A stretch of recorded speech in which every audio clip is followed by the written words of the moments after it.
Bonjour à toutes et à tous, et donc bienvenue à cet instant canopé organisé par la librairie de Paris. Alors nous sommes ravis de vous accueillir aujourd'hui pour vous présenter donc une animation sur le bridge éducatif au service des apprentissages. Donc le bridge, c'est un jeu de cartes et là il va vous être présenté dans deux versions adaptées pour les scolaires, donc le petit bridge et le mini bridge. Alors pour faire cette animation, on sera deux aujourd'hui. Je vais me présenter, je suis Juliette Mézot. Je suis formatrice à l'atelier Canopé du Val-de-Marne et je suis accompagnée aujourd'hui par Élodie Bonnefoy-Cudraz qui représente la Fédération française de bridge. Alors, est-ce que tu peux te présenter un petit peu plus précisément, Élodie ? Oui, donc bonjour à toutes et tous. Je suis responsable développement des projets éducation nationale, jeunesse et éducation populaire, donc c'est-à-dire temps scolaire et hors temps scolaire pour faire simple, à la Fédération française de bridge. J'étais par ailleurs professeure des écoles, j'ai été maître formateur et conseillère pédagogique également, et je suis en disponibilité de l'éducation nationale et donc à temps plein pour la Fédération française de bridge. Alors, les objectifs aujourd'hui de cette animation, c'est de vous faire découvrir le bridge éducatif, ses grands principes, ses règles du jeu, ses apports pédagogiques. Et vous allez voir comment le bridge éducatif peut permettre de développer chez les élèves des compétences mathématiques, mais pas que, des compétences langagières et psychosociales également. Et puisque cette animation a été pensée comme un atelier de pratique, dans la deuxième partie, vous aurez des temps de jeu. Et donc, pendant 1 heure et demie, vous allez pouvoir pratiquer le petit bridge et le mini bridge. Et on va vous proposer différentes situations de jeu pour vous projeter vous-même avec votre classe. Et on terminera cette animation par un temps d'échange, de questions. Bien sûr, on pourra prendre vos questions au fur et à mesure également. Et on partagera des ressources pour aller plus loin. Voilà, donc un petit peu le déroulé de cet après-midi. Et puis, on va commencer tout de suite avec une première question, Élodie. Donc, tu nous as dit que tu étais donc responsable développement éducation nationale au sein de la Fédération française de bridge. Est-ce que tu peux nous présenter un peu plus précisément cette fédération et tes missions ? Alors, moi, je vais m'occuper à la fédération de tout ce qui concerne le bridge scolaire et le bridge éducatif. Donc, c'est-à-dire que je vais avoir des missions de structuration de projets en partenariat avec l'éducation nationale. Parce qu'il faut savoir que la Fédération française de bridge a une convention avec le ministère depuis 2012. Donc, on a une convention cadre et on a un agrément aussi éducation nationale. Donc, ce qui nous permet de pouvoir intervenir et de proposer des projets pédagogiques auprès des établissements scolaires, auprès des circonscriptions, des départements et différentes académies. On a une convention aussi avec le réseau des établissements français à l'étranger, donc l'AEFE, ce qui me permet de pouvoir proposer des formations bridge éducatif à ces établissements-là, à ces enseignants et à ces formateurs. Donc, ce qui permet de pouvoir avoir une diaspora finalement de jeunes joueurs de bridge un peu partout sur tous les continents. Je propose des formations, donc soit dans le cadre de l'EAFC pour le second degré, c'est en général par ce biais-là que je suis démarchée. Sinon, c'est après à la discrétion des inspecteurs de l'éducation nationale en fonction de ce qu'ils veulent déployer sur leur territoire. On peut travailler ensemble et faire de la formation de formateurs et la formation d'enseignants. Et du coup, depuis décembre 2025, est disponible sur la plateforme Magister un parcours en auto-formation de 2 heures sur le bridge éducatif et qui pourrait être complémentaire aussi de cet instant canopé où vous allez commencer à pratiquer. Vous pourrez après vous inscrire sur le Magister et revenir et reprendre des points qui auront été vus parce que vous avez du coup des vidéos, des quiz et il y a pas mal de ressources pédagogiques aussi qui sont à disposition. Donc, c'est sur la nouvelle plateforme Magister. Vous allez dans le catalogue national, vous tapez Bridge et le parcours va apparaître. Pour compléter également, cette animation fait suite à 2 webinaires qui ont été menés par Réseau Canopé, donc courant juin. Et l'année prochaine, on propose de nouveau des sessions, donc novembre, décembre et en juin également. C'est pas encore disponible à l'inscription, mais ça le sera prochainement. Donc là maintenant, est-ce que tu pourrais nous présenter un petit peu plus le bridge ? Mettons-nous à la place de quelqu'un qui ne connaît pas du tout ce jeu. Quels en sont les grands principes, Élodie ? Alors, le bridge, vous le voyez, c'est un jeu de cartes, puis vous le connaissez peut-être de nom. Alors, il faut savoir que le bridge, c'est un sport de l'esprit au même titre que les échecs ou le Go. Il est reconnu sport par le Comité international olympique depuis 1999. Et c'est un sport de l'esprit, mais c'est le seul qui se joue avec un partenaire. Donc, on a une dimension coopérative qui va être importante dans la pratique. Et donc, ça se joue à 2 contre 2, avec un jeu de cartes traditionnel dans sa version experte. Et c'est un jeu de plis. Donc, je réexpliquerai ce que c'est que les plis, mais c'est quand chaque joueur pose une carte sur la table. Ces 4 cartes-là forment un pli. Donc, ce n'est pas un jeu de points, c'est un jeu de plis. Et dans le bridge traditionnel, on a 2 temps, en fait. Le temps de la phase d'enchère, où il va y avoir de la communication, et cette communication, elle va se construire, elle va être codée entre les partenaires. Ils vont se passer des informations pour pouvoir déterminer un contrat. C'est un peu comme à la belote coinchée, si je ne dis pas de bêtises, ou au tarot, où on peut parier sur le nombre de plis ou le nombre de levées, on parle aussi, qu'on va faire à l'issue de la partie. On va pouvoir jouer à l'atout ou à sans atout. Ça aussi, c'est quelque chose qu'on peut décider dans cette phase-là. Et ensuite, il y a la phase 2, qui s'appelle le jeu de la carte, où l'équipe qui a parié sur un nombre de plis à faire va essayer de réaliser son pari, son contrat, avec plus ou moins de difficultés. Donc ça, c'est la version, le bridge. Voilà, c'est ça le bridge. Voilà, le bridge traditionnel. Voilà. Et donc, on va voir comment il a été adapté pour les élèves. Du coup, ça m'amène à la question suivante. Pourquoi il est intéressant d'intégrer le bridge éducatif dans sa pratique de classe? Qu'est-ce que ça va permettre de développer chez les élèves? Alors, tu en as un petit peu parlé dans l'introduction, Juliette, mais effectivement, le bridge va permettre de développer pas mal de compétences qui vont être progressives aussi du cycle 2 au cycle 3. Donc, on va avoir tout un travail autour du raisonnement logique. Ça va être le cœur aussi de la pratique. Les enfants vont être beaucoup aussi dans la manipulation mentale du nombre. Il va falloir compter, il va falloir mémoriser, il va falloir dénombrer, il va falloir décomposer les nombres. Et vous verrez, le jeu est fait pour que ça soit des quantités adaptées aux élèves de cycle 2. Évidemment, il y a la dimension coopérative et tout ce qui va être compétences psychosociales aussi sur le relationnel, l'affectif, la gestion de la frustration, des émotions qui peuvent être déployées via la pratique du bridge. Ça, c'est intéressant. Tout ce qui est langage oral, par rapport au choix et à la verbalisation des stratégies qui seront mises en œuvre. Et on va voir qu'on ne va pas faire que du bridge aux élèves. Ils ne vont pas faire du bridge pour faire du bridge, mais ils vont faire du bridge pour développer des compétences. Et on va voir comment on le met en œuvre dans les classes. Et donc, ça permet de travailler les compétences mathématiques. Donc voilà, donc là, je vous ai mis les 6 compétences mathématiques. Donc vous pourrez regarder ça aussi tranquillement après sur le replay. On a ces 6 compétences en fait qui sont vraiment travaillées tout au long d'une partie de bridge. On va faire intervenir l'une ou l'autre des compétences. Alors du coup, ça m'amène aussi à te poser la question de la structuration des apprentissages. Comment ça a été pensé, cette progressivité des apprentissages? Alors, peut-être que vous avez entendu dire que le bridge était une pratique un peu compliquée ou difficile. Et donc, du coup, ici, on va être sur du bridge éducatif et adapté pour les élèves avec une progression aussi qui était pensée. Donc, ils ne vont pas rentrer dans du jeu expert tout de suite. On va les amener progressivement à la connaissance des différentes règles. Donc, on a un jeu qui s'appelle le petit bridge avec une progression cycle 1, où vous voyez que par rapport à la progression attendue, on n'en fait qu'une petite partie, c'est vraiment le début. Après, on a le cycle 2 avec le petit bridge, où on va travailler sur le jeu avec la bataille, le jeu avec l'endormi et la stratégie du jeu de la carte. On en reparlera après, vous allez avoir un peu tout ce vocabulaire-là à la fin de l'atelier. Et après, le mini bridge, donc, où on va passer sur un jeu de cartes traditionnel, et on a aussi toute une progression avec différents jalons en fait, qui sont proposés et différentes étapes de progressivité par rapport aussi aux capacités des élèves. Donc tout ça, c'est proposé et pensé pour un apprentissage progressif. Voilà, donc on a bien un jeu spécifique pour cycle 1, cycle 2, donc le petit bridge. Et vous allez pouvoir y jouer tout à l'heure. Et donc, il y aura peut-être des surprises pour vous à la fin. Et un jeu de cartes classique, 52 cartes pour cycle 3 et cycle 4. Donc maintenant qu'on a parlé des apprentissages, est-ce que tu pourrais nous expliquer les règles de ces 2 jeux, donc le petit bridge et le mini bridge? Comment on y joue concrètement? Alors, déjà, on vous a un peu donné des éléments, c'est qu'on n'a pas les mêmes jeux de cartes entre le cycle 2 et le cycle 3. Au cycle 2, cycle 1, cycle 2, on va être sur un jeu adapté avec des cartes rouge, jaune, verte et bleu, numérotées de 1 à 10. Le 1 étant la plus faible, la carte 10 étant la plus forte.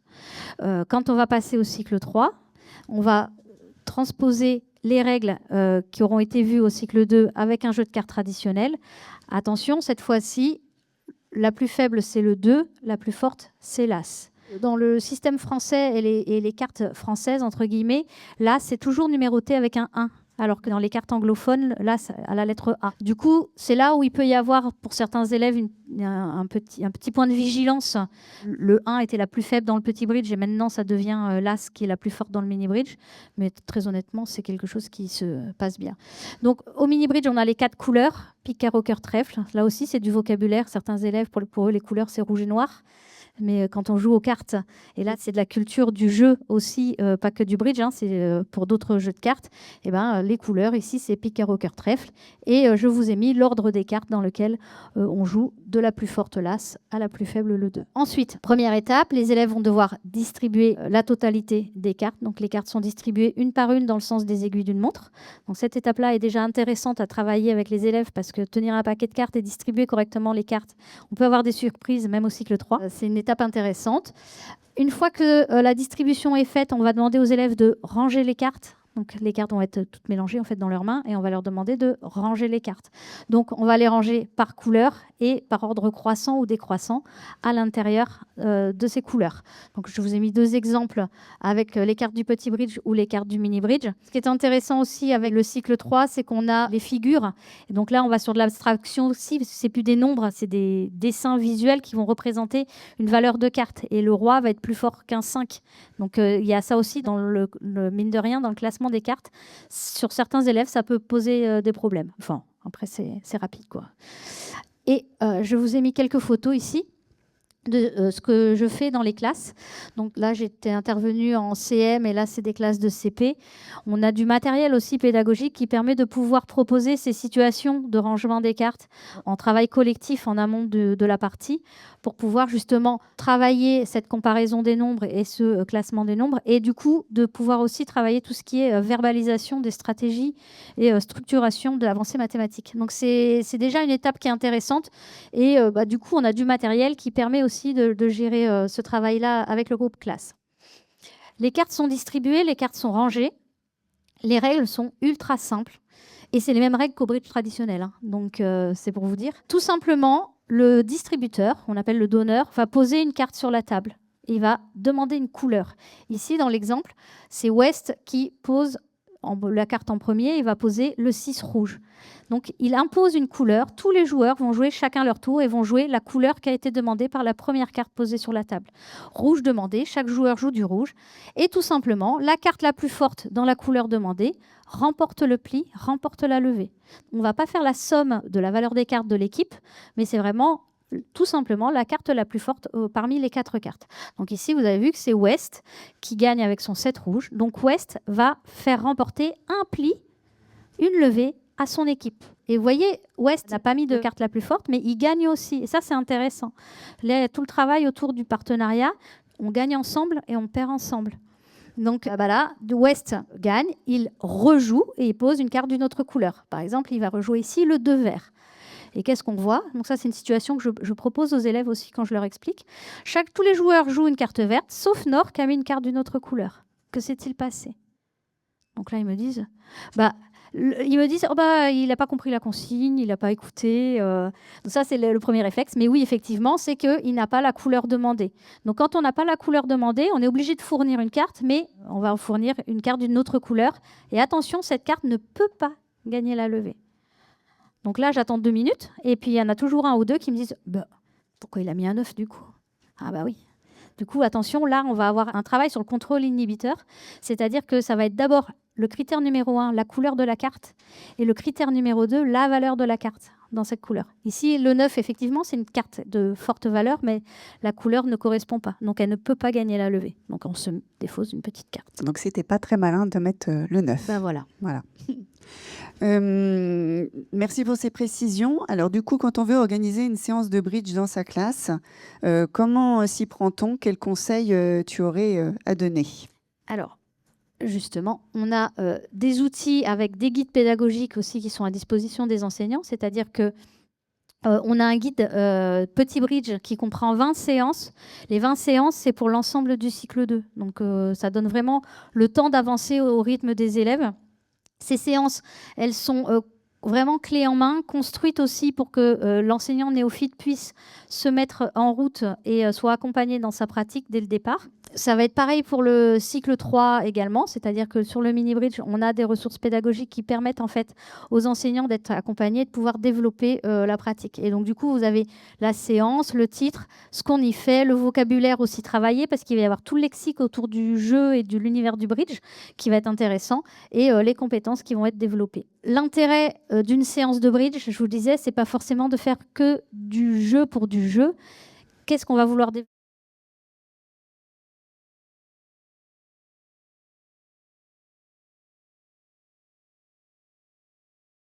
Où on va, avec un nombre de cartes réduit, s'arrêter et commencer à réfléchir sur qu'est-ce qui s'est passé, comment on peut anticiper, etc. Et c'est cette alternance en fait de situations, problèmes et de temps de jeu qui va être très très intéressant pour les élèves. Donc là, vous avez des petits exemples de questions qui peuvent être posées soit en collectif, soit sur du format groupe, et puis après, ils cherchent et ils donnent la réponse. Donc là, vous avez d'autres situations, problèmes aussi. C'est des exemples qui permettent en fait de pouvoir faire des focus en fait sur une notion ou une stratégie, et puis qui va utiliser en fait des notions mathématiques de calcul ou de la mémorisation, des choses comme ça, ou de la stratégie de planification et d'anticipation. Et du coup, l'idée derrière, c'est que dans le guide pédagogique, les jeux qui vont être mis en place après avec les élèves, ce sont des jeux qui vont permettre, qui sont faits et qui sont construits pour que les élèves puissent réinvestir en situation de jeu la notion qu'aura été travaillée sur la situation problème. Vous voyez ? Donc on met en lumière sur un nombre de cartes réduit, et après l'idée c'est qu'ils réinvestissent ça en situation de jeu aussi. Voilà, donc on peut projeter sur son tableau, utiliser les grandes cartes magnétiques qui sont également à Tout à disposition. fait. C'est du matériel pédagogique qui est disponible. Voilà. Alors, on a vu aussi comment les élèves jouaient chacun leur tour, et puis le fait de respecter la couleur et de faire des plis. Mais du coup, ça ressemble à une bataille à 4. Donc, quel est l'intérêt du coup du bridge? Alors, on va juste expliquer que c'est comme une bataille, sauf que donc c'est un jeu de plis, ok, et on va pas ramasser toutes les cartes comme dans les jeux de cartes traditionnels. C'est-à-dire qu'au bridge, chaque joueur va poser sa carte sur la table et va ensuite reprendre sa carte et la poser devant lui face cachée, soit verticalement si le camp a gagné la levée, soit horizontalement si le camp a perdu la levée. Et il va comme ça écrire au fur et à mesure l'histoire de la partie avec gagner, gagner, perdu, perdu, perdu, gagner, gagner, gagner, perdu, gagner. Et on va pouvoir comme ça avoir une vision aussi de la partie. Et tout simplement, au petit bridge, on a 10 cartes, donc on peut avoir au maximum 10 levées. Si on a ici 6 cartes gagnantes, ça veut dire qu'automatiquement, l'équipe adverse a 4 cartes gagnantes. Et là, on est sur du complément à 10. Okay, et on a tous les motifs aussi algorithmiques là, qui sont intéressants à travailler, puisque le joueur qui est ici, son partenaire, doit avoir exactement le même motif et la même organisation des cartes. Et l'équipe adverse, à l'inverse, du coup. Donc là, effectivement, oui, c'est un jeu de plis. On ne compte pas les points, mais non, on compte le nombre de plis. Ça, c'est important. Et au mini-bridge, avec les cartes traditionnelles, si on est joueur de belote et qu'on a tendance à mettre des points en se disant je mets des rois ou je mets des dames, ça va faire des points pour mon partenaire. Non, justement, on va essayer de se les garder pour faire des plis ultérieurement. Donc, il y a des petites choses à retravailler. Oui, donc du coup, oui, je reviens sur la question. Qu'est-ce qui fait la différence avec un jeu de bataille à 4, finalement? Alors, la bataille, ça va être ce qu'on a vu là, ça va être les premières séances qui vont être travaillées avec les élèves. Et puis, à un moment, on va leur dire, en fait, le bridge, il y a un petit truc en plus. Il y a une petite spécificité. C'est, vous allez voir, on va l'appeler l'endormi ou le mort. Ici, West a distribué le jeu et a posé la première carte. Il pose le 8 vert, il demande du vert. Donc là, si vous avez suivi, le joueur qui va jouer juste après, c'est Nord. Et lui, ce qu'il va faire, il va étaler son jeu à la vue de tous pour toute la durée de la partie. Et donc, il va jouer le rôle de l'endormi, ou le nom officiel, en fait, c'est le mort. Donc ça, c'est le terme qu'on peut utiliser au cycle 3. Et du coup, pour l'ensemble de cette partie, il va devoir attendre les ordres de son partenaire. Il n'a plus de prise de décision sur son jeu. C'est son partenaire qui va le décider à sa place quelle carte il va devoir jouer. Et le jeu reste visible pour l'ensemble des joueurs autour de la table. Donc, pendant une partie, un élève va devoir attendre les conseils de son partenaire. Le partenaire lui dit « tu mets le 4 vert ». Donc, hop, son travail, c'est de prendre le 4 vert et de le poser sur la table. Et ensuite, une fois que les 4 cartes sont jouées, il reprend sa carte et il la pose verticalement ou horizontalement si la partie est gagnée. Alors, pourquoi on fait ça? Vous voyez tout de suite que West, il voit son jeu et il voit le jeu de l'endormi. Du coup, il a des informations et il va pouvoir émettre des hypothèses, il va pouvoir inférer par rapport à ce qu'il voit dans son jeu, à ce qu'il voit dans le jeu de l'endormi et ce qu'il aura vu aussi avant sur les cartes qui sont potentiellement chez son partenaire ou chez l'adversaire. Ça va être la même chose pour Est, d'accord ? Donc le bridge, c'est vraiment un jeu à information partielle et il va falloir utiliser toutes ces informations et comment je pioche toutes ces informations pour reconstruire les jeux de mon partenaire ou de l'adversaire et comment je vais pouvoir optimiser mon plan de jeu pour pouvoir gagner. Et l'autre chose intéressante, c'est que le partenaire de l'endormi, lui, il a la vision complète des cartes de son équipe. Donc il sait exactement que les cartes qui ne sont ni dans son jeu, ni dans son jeu de partenaire, sont chez les adversaires. Et après, on va aller sur de la répartition. Comment sont-elles réparties? D'accord? Et la répartition et de la décomposition du nombre. Et des probabilités de répartition. On va pouvoir aborder ça aussi. Commencer à toucher du doigt ce travail-là. Alors, ça m'amène à vous poser une question. D'après ce que Élodie vient d'expliquer, quel serait, d'après vous, l'intérêt d'avoir ce jeu à découvert, ce statut de l'endormi? Est-ce que vous y voyez un intérêt et lequel ou lesquels? Voilà. Pourquoi c'est intéressant d'avoir une partie du jeu qui soit à la vue de tous, sachant que ce statut d'endormi ou de mort est tournant, hein, c'est pas toujours le même joueur. C'est pour prévoir le nombre de levées qu'on va avoir dans notre équipe.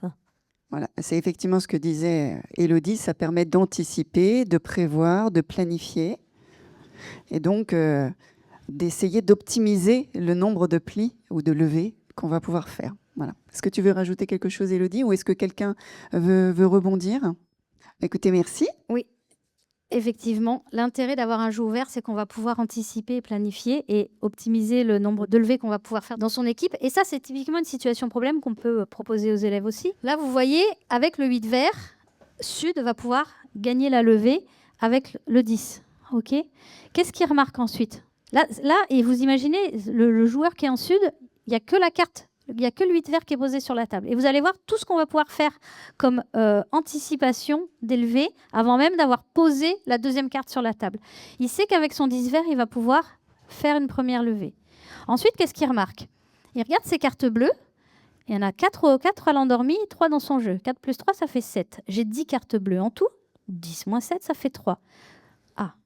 On peut leur demander aussi 3 cartes réparties en 2. Comment peuvent être réparties ces 3 cartes? Il peut y en avoir 0 et 3, 1 et 2, 2 et 1, 3 et 0. Voilà toutes les possibilités qu'on peut avoir. OK. Qu'est-ce qu'on remarque?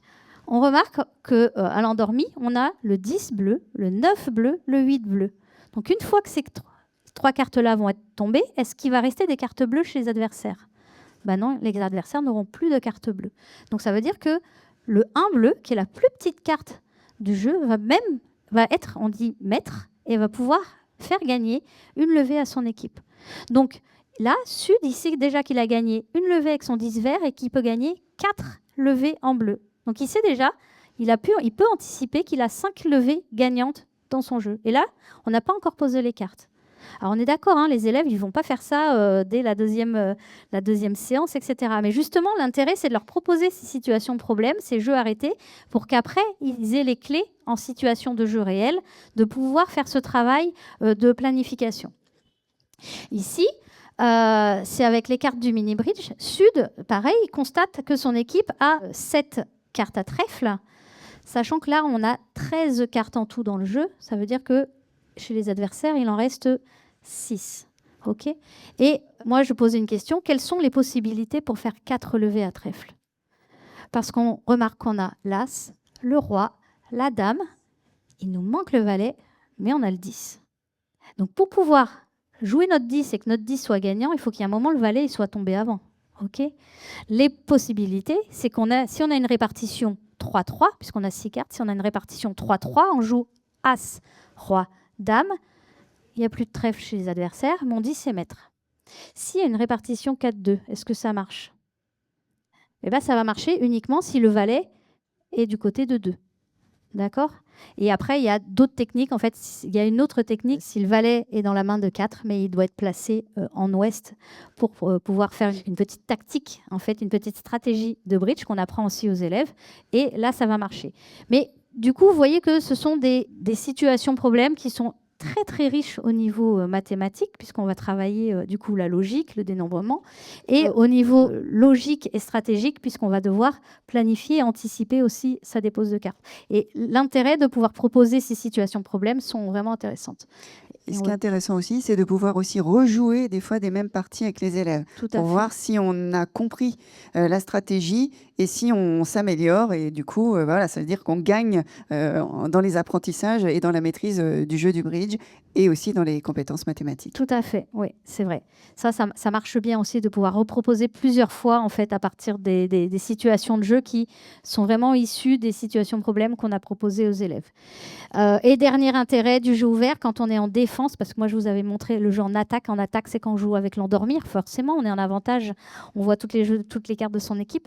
Le jeu en défense, vous voyez ici que Est a 4 cartes rouges, plus les 2 à l'endormi, ça fait 6, plus celle qui est posée, ça fait 7. Il en reste forcément 3 dehors. Et une fois qu'on aura joué 10, 9, l'endormi n'aura plus de cartes rouges. Il y en aura 2 qui seront éliminées. Le 6 et le 2 rouge sont maîtres aussi. Donc même quand on n'est pas en position de force avec la totalité des cartes de son équipe visibles, les autres joueurs ont aussi un travail à faire. C'est-à-dire qu'ils peuvent analyser, ils peuvent déduire et ils peuvent déjà anticiper, avant même de poser les premières cartes, le nombre de levées qu'ils vont pouvoir réaliser. Donc, on a vu que l'endormi ou le mort, selon qu'on s'adresse à des élèves un peu plus grands, on va utiliser ce terme-là, est une spécificité du bridge. Est-ce qu'il y en a d'autres, des spécificités à ce jeu? Il y en a une petite dernière qu'on va introduire, alors pareil, un petit peu plus tard aussi avec les élèves, c'est que le bridge, en fait, c'est un jeu de comparaison. Donc l'idée, c'est de faire jouer toutes les tables, tous les groupes, avec exactement la même distribution de cartes. Donc les joueurs qui vont être dans une certaine position auront tous exactement les mêmes cartes en main. Donc ce qui va permettre en fait de partir avec des conditions identiques et de gommer complètement l'effet de hasard de distribution des cartes, puisqu'un groupe ou un joueur qui va se dire moi j'ai pas des bonnes cartes en main, ouais, mais le copain qui est exactement dans la même position que toi à la table d'à côté a exactement ces mêmes cartes aussi. Donc là, maintenant, ça va être comment tu mets en place ta stratégie pour faire mieux que les copains avec le même jeu en main. Donc les vrais adversaires ne sont pas ceux qui sont assis à la même table que vous, c'est toujours ceux qui sont assis aux tables d'à côté dans la même position. Et donc, comme je le disais, ça permet de mettre l'accent sur la stratégie, sur les choix aussi à faire, puisqu'on part tous avec la même situation initiale. On va pouvoir travailler sur le raisonnement. Et en fait, l'enseignant, dans le guide pédagogique, donc ce sont des parties qui sont préparées évidemment en amont. Vous avez toutes les clés, c'est-à-dire que voilà, vous avez un diagramme qui vous indique exactement les jeux de chaque joueur. Donc ce que j'ai pas dit, c'est que les joueurs portent le nom des points cardinaux. Des 4 points cardinaux. Des 4 points cardinaux, merci. Donc on a le joueur nord, sud, est, ouest. Et donc du coup, l'enseignant sait exactement pour chaque élève le jeu qu'il a en main. Et dans le guide, on donne aussi des clés de lecture sur la partie et les attendus. Et par exemple, on attend qu'à la 6e levée soit jouée telle carte, que Sud ait remarqué qu'il fallait qu'il joue ses cartes bleues pour pouvoir devenir maître après. Enfin, tous ces éléments-là sont donnés à l'enseignant. Et ce qui va être intéressant, c'est après de faire le retour sur la partie avec les élèves. Donc là, c'était avec mes CPCE1, où je leur avais dit, vous êtes tous partis avec les mêmes cartes en main, puis regardez les résultats. On a sur les 3 premières tables des résultats 6 à 4 pour Nord-Sud, et après on a 5-5 et 3-7. 7-3, pardon. Et du coup, que s'est-il passé? Pourquoi vous avez les mêmes cartes en main et on n'arrive pas au même résultat? Du coup, il y a des choix qui ont été faits différents. Et à quel moment? Et pourquoi Il y en a qui ont fait plus de levées que d'autres. Et du coup, le fait d'avoir ces cartes-là, on peut projeter, on peut refaire la partie. L'enseignant peut mettre en avant aussi, c'était à la 5e levée, il fallait faire attention que le 1 bleu était maître, par exemple, et pouvait remporter une levée de plus. Et donc, ce temps de retour collectif est ultra important, puisque ça, c'est vraiment un concept aussi de la ludopédagogie, c'est-à-dire qu'il faut avoir ce temps de retour sur le jeu. Oui, de débrief. Ouais. Quand on fait de la ludopédagogie, oui, c'est très important. Ce que je voulais savoir, c'est si on était obligé de surenchérir ou pas, ou on joue la carte qu'on veut. Oui, on peut jouer la carte qu'on veut, il n'y a pas besoin de surenchérir ou de monter, comme on dit.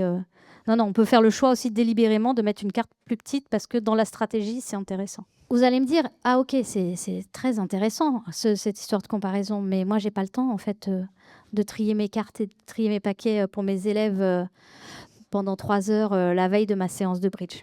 Parce qu'ils ont tous le même jeu, donc c'est vrai que ça prendrait du temps. Ça questionne, en fait, comment faire. Et donc, du coup, voilà les jeux fléchés, donc qui sont vraiment une conception de la Fédération française de bridge. Donc, c'est les jeux que je vous invite à acheter quand vous mettez en place des activités bridge dans vos classes, c'est d'avoir ces jeux fléchés-là. Et tout simplement, regardez, moi je dis par exemple aux élèves, ok, aujourd'hui on va jouer avec la distribution numéro 3. Donc vous allez regarder la case où le chiffre 3 est indiqué. Le donneur ici c'est Est. Donc Est tient le paquet de cartes et va regarder le sens de la flèche sur cette case numéro 3. Ici la flèche montre le joueur qui est à la gauche de Est. Et il va donner tout simplement la carte au joueur qui est à sa gauche. Ensuite, la carte indique la droite. Donc, il va donner cette carte-là au joueur qui est à sa droite. Pour la carte suivante, la flèche indique en face de lui. Donc, il va donner la carte au joueur qui est en face. Et en fait, ici, la flèche le pointe à lui. Donc, il va prendre la carte pour lui. OK ? Et du coup, il va suivre ce sens des flèches tout le temps sur la case numéro 3, puisque c'est la partie qu'on veut faire jouer aux élèves. Donc là, c'est pour lui. Ici, c'est pour le joueur qui est à sa droite. Là, pour le joueur qui est en face et le joueur qui est à gauche. Donc, on ne distribue plus dans le sens des aiguilles d'une montre, mais on va suivre le sens des flèches. Et là, on a un algorithme de tri, en fait, qui est automatique, puisque le tri est fait automatiquement et correspond exactement à la partie qu'on veut faire jouer aux élèves. Donc, vous avez votre guide, vous avez la partie 3, vous savez quelle carte va être distribuée aux élèves. Et après, vous leur dites, écoutez, on y va, vous prenez le paquet de cartes, vous indiquez le donneur, et il suit pour la distribution. Et pour des CP, ça marche, hein. Ça vaut le coup de prendre une quinzaine de minutes ou une vingtaine de minutes en atelier extra pour leur faire comprendre la mécanique de distribution. Mais une fois que c'est fait, après, les CP sont aussi en capacité d'utiliser le jeu fléché pour distribuer. En atelier décroché, du coup, s'entraîner à distribuer, c'est quand même important, je pense, pour éviter les erreurs. Au début, tu nous as parlé aussi, Élodie, des enchères. Donc, est-ce que tu pourrais développer cette partie et nous expliquer de quoi il s'agit ? Oui, merci Juliette. Effectivement, au petit bridge, est-ce que je vous ai parlé d'enchères ? Non. Au petit bridge, il n'y a pas d'enchères. Donc, ça va être que du jeu de la carte. Et on ne va pas faire de pari sur le nombre de levées à jouer. Ça va être simplement l'équipe qui fait le plus de levées ou de plis qui gagne. Quand on va passer au mini-bridge, on va introduire une nouvelle notion qui va être la notion de contrat. Et donc, pour ce faire, on va indiquer aux élèves que finalement, les cartes vont avoir une valeur. Donc, une fois que la distribution est faite et que le jeu est rangé, on va donner et vous aurez ce document-là aussi sous les yeux, un petit tableau qui récapitule l'As vaut 4 points, le Roi 3 points, la Dame 2 et le Valet 1. Et chaque joueur va compter la force de sa main. D'accord ? Parce que souvent, les élèves disent « Ah bah oui, mais il a tous les As, il a toutes les figures, c'est normal qu'il fasse des plis ou des levées. » Et du coup, OK, on va déterminer la valeur de chaque main. Et du coup, à partir de là, avec ce calcul de points qui va être de chaque joueur qui va être sommé au niveau de l'équipe, on va pouvoir aller regarder dans ce qu'on appelle la table de décision, qui est aussi un document qui est donné aux élèves. Quand l'équipe a par exemple 27 points, elle peut estimer faire un contrat de 10 levées. Avec 27 points, on peut espérer faire 10 levées. Après, ça dépend comment est mis en place la stratégie. Voilà, et c'est donc l'équipe qui est en attaque dans ces cas-là. C'est ça, tout à fait. Et l'autre en défense. Donc, ils ont un contrat plus fort à réaliser. Donc, quelque part, c'est plus juste aussi par rapport aux cartes qu'on a. Exactement. Et tu fais bien de le dire, merci Juliette. C'est-à-dire que l'autre équipe qui est en défense, elle n'est pas là pour subir non plus. Elle va avoir un contrat à la hauteur des points de son équipe. S'il y a une équipe qui a des points pour faire 10 levées, l'équipe adverse, elle doit faire chuter c'est l'équipe qui doit faire les 10 levées, et donc faire 4 levées. Avec 4 levées, ça fait chuter l'équipe. Donc elle a un objectif de pli ou de levée qui est à la hauteur de la force de son jeu aussi. Donc c'est très équitable. C'est 13 plis, enfin Oui. 13 levées en tout. En tout, Voilà. oui. On arrive au terme de cette première partie et avant de passer à la pratique et au jeu, si vous avez des questions, on peut donc s'adresser à Élodie ou à moi-même pour y répondre. Donc il y a un micro qui va circuler et si vous souhaitez poser quelques questions sur cette première partie, on y répondra volontiers. Ouais, bonjour, moi j'ai des grandes sections de maternelle et je me demandais, ça me paraît beaucoup, 10 cartes dans leurs mains, est-ce qu'on peut jouer avec 5 ou 6 par exemple? Tout à fait. Alors après, pour la maternelle, on a encore une progression qui est beaucoup plus adaptée, évidemment. L'objectif de fin de grande section, ça va être de jouer avec l'endormi. Donc on va avoir pas mal de choses à construire avant d'amener ce jeu avec la règle du jeu ouvert sur la table. Pour les grandes sections, on peut évidemment démarrer avec 5 cartes dans chaque couleur ou 6 cartes dans chaque couleur en fonction des capacités de vos élèves. Tout à fait. Après, ce qu'ils peuvent utiliser, mais je vous le montrerai par la suite, il y a des porte-cartes qui sont pratiques aussi pour poser sur la table et les élèves, ça marche bien. En tout cas, j'ai déjà essayé avec des grandes sections, des moyennes sections. Ça fonctionne aussi. Donc, il y a pas mal de possibilités si on veut jouer avec les 10 cartes avec les grandes sections. J'ai des collègues qui le font. Mais on peut tout à fait aménager et mettre moins de cartes. Il n'y a pas de problème.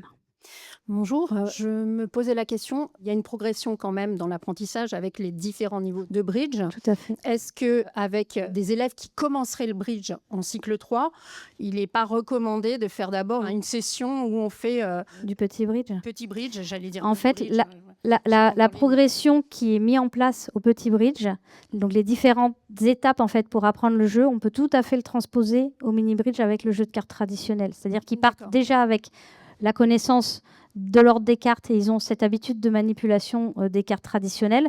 Par contre, la progression d'apprentissage, elle peut être tout à fait calquée sur le petit bridge et c'est ce qu'on va faire d'ailleurs après sur l'atelier de pratique. Donc vous allez pouvoir vivre la situation et voir comment on peut le transposer. Après, on peut faire du petit bridge au cycle 3 aussi, hein, mais on va arriver assez vite et on va être limité. Les élèves vont vouloir aller plus loin au niveau de la stratégie et du coup, ça va faire basculer sur un autre jeu de cartes et quelques petits changements. Donc, moi, je suis plutôt partisane avec du cycle 3, on démarre directement avec le jeu de cartes traditionnel. Mais du coup, la progression, ils vont faire le mode bataille, après, ils vont apprendre à jouer avec l'endormi, etc. Et donc, du coup, ça va être exactement de la même mécanique de jeu qu'avec le petit bridge. La dimension de contrat ou des enchères, enfin, on ne parle pas d'enchères au mini-bridge, mais la dimension de détermination du contrat, en fait, elle peut être retardée et si vous sentez que les élèves ne sont pas prêts, vous ne l'introduisez pas de suite. Hein. D'autres questions, je crois. Je suis Cordo Ulysse, Ulysse TFC École. Et donc, ça m'intéresse effectivement de mettre en place un projet bridge dans mon dispositif pour que mes élèves puissent ensuite être les ambassadeurs de ce jeu dans les classes.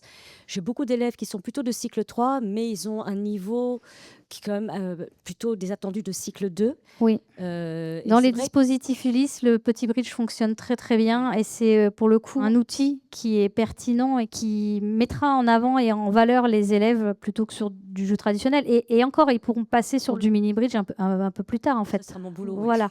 Mais après, comme je disais, on peut démarrer au cycle 3 avec du mini bridge. Il y a des collègues qui se sentent rassurés aussi de démarrer avec ça et il n'y a pas de souci. Hein. Oui, parce qu'il y a quand même énormément d'informations à mémoriser et avec des élèves qui sont quand même impactés au niveau cognitif, de mémoriser autant d'informations en même temps. Oui, alors avec un nombre de cartes réduit, c'est aussi intéressant. Des couleurs qui sont plus simples, des valeurs qui sont plus simples à appréhender. Tout à fait, mais ça dépend vraiment du contexte de classe, du type d'élèves que vous avez, donc c'est vraiment à adapter, mais il n'y a aucun souci. Oui, et puis après, ils peuvent plutôt jouer avec des élèves de cycle 2, pas forcément des élèves de leur classe de référence, mais avec des élèves plus jeunes, parce que du coup, ils auraient cette compétence-là. Oui, et ils ont cette dimension de tutorat, et ça les met aussi en avant, du coup. Oui. J'ai une autre question, donc, c'est de savoir s'il y a un dispositif, un jeu de cartes prévu pour les enfants 10. Non, là pour l'instant, il n'y a pas de... Parce qu'en cycle 3, un jeu traditionnel avec des enfants 10, c'est juste les mettre en situation d'échec, quoi. D'accord. Alors pour le coup, c'est soit le jeu de cartes traditionnel, soit le jeu de petit bridge, mais il n'y a pas d'autres jeux de cartes si ça peut donner des idées. Tout à fait, mais on travaille sur tout ce qui est accessibilité aussi, sur le fait de faire les cartes en braille. Enfin, il y a pas mal de choses qui sont pensées au niveau de la fédération, ouais. Oui, alors après, ça c'est du matériel. Il y a les grandes cartes aussi qui peuvent. Mais bon, c'est de la grande carte à manipuler, c'est pas. C'est moins pratique. Voilà. Mais bon, ça peut aider certains aussi s'il y a besoin. Donc, nous avons eu à l'école une intervention avec Michel Gouy, une présentation justement dans le cadre du bridge intergénérationnel. Oui. Et il insistait sur le fait justement que le jeu du petit bridge était un moyen pour les élèves plus en difficulté dans la discrimination des cartes. Tout à fait. Il y a 4 couleurs, il y a... Bien sûr, mais c'est ce que je vous disais, c'est une clé d'entrée. Après, tout dépend du type votre public et du type d'élève, mais vous pouvez tout à fait démarrer par le petit bridge pour après. Et si les élèves ne sont pas en capacité de passer sur des cartes traditionnelles, ils restent sur du petit bridge. Il y a vraiment beaucoup de choses à faire aussi avec le jeu, hein, donc il y a de quoi nourrir quelques années de pratique. Hein. Oui, je pense. Voilà. Merci. Écoutez, on va clore cette première partie. On vous remercie de nous avoir suivis.